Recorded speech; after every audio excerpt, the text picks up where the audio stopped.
As you might already be aware, Windows 11 includes a capability called Nearby Sharing. You can find it by navigating to Settings System. When this feature is enabled, it allows you to transfer files, images, and links to other Windows devices in close proximity, essentially functioning like AirDrop. Now, if you've used this functionality before, you've probably noticed something. The dialog box that pops up when transferring a file displays numerous suggested applications.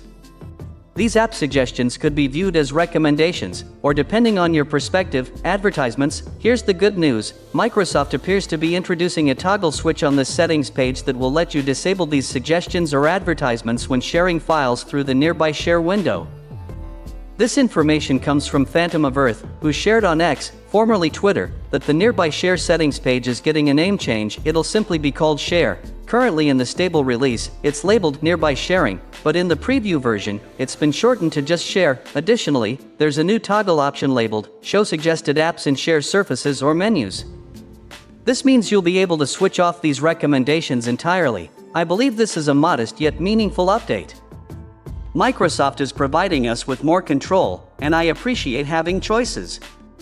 If you prefer less clutter, whether you call them ads, recommendations, or suggestions, when using the Nearby Share feature, it looks like you'll soon have the option to disable them completely. I view this as a positive step forward.